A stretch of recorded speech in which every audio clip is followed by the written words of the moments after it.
మీటర్ల పొడవు 242 లక్షల రూపాయల ఖర్చుతో శంకుస్థాపన రోడ్డు ఇప్పుడే చేసుకున్నాం. మీ అందరికీ తెలియంది కాదు, మీ దీవెళ్లతో ఇందిరమ్మ ప్రభుత్వం తెలంగాణ రాష్ట్రంలో వచ్చి సంవత్సరంన్నర అయింది. అభివృద్ధి సంక్షేమాన్ని రెండు కళ్ళలా గౌరవ ముఖ్యమంత్రి రేవంత్ రెడ్డి గారి నాయకత్వంలోని మన ఇందిరమ్మ ప్రభుత్వం పేదోడికి ఇచ్చిన ప్రతి మాటని కార్యక్రమాన్ని రాష్ట్ర ఆర్థిక పరిస్థితి బాగాలేకపోయినా ఆనాటి ప్రభుత్వం దొరవారు 8,19,000 కోట్లు అప్పు చేసి అప్పు మిత్తి ప్రతి నెల 6,500 కోట్లు కడుతూనే ఆనాటి ప్రభుత్వం చేపట్టిన సంక్షేమ కార్యక్రమాలు మంచి వాటిని అన్నిటినీ ఇస్తూ ఎన్నికల ముందు చెప్పిన ప్రతి కార్యక్రమాన్ని చేయాలని తపనతో ఈనాడు మీ దీవెళ్లతో ఉన్న ఇందిరమ్మ ప్రభుత్వం పనిచేస్తుందని మీకు తెలియజేస్తున్నాను.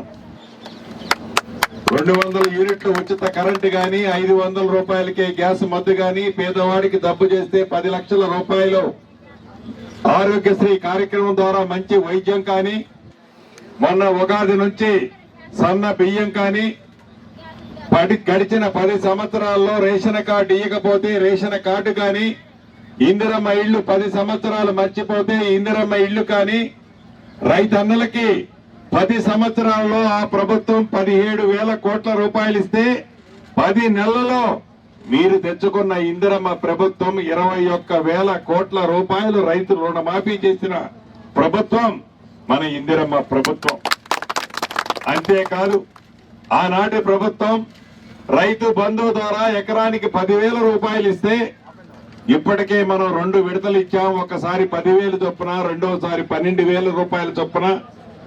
రేపటి నుంచి రైతన్నలకి భరోసా, రైతు భరోసా వారం రోజుల లోపు కుంట దగ్గర నుంచి ఎన్ని ఎకరాలున్నా వ్యవసాయానికి యోగ్యమైన భూమికి డబ్బులిచ్చే కార్యక్రమం కూడా మన ప్రభుత్వం చేపడుతుంది.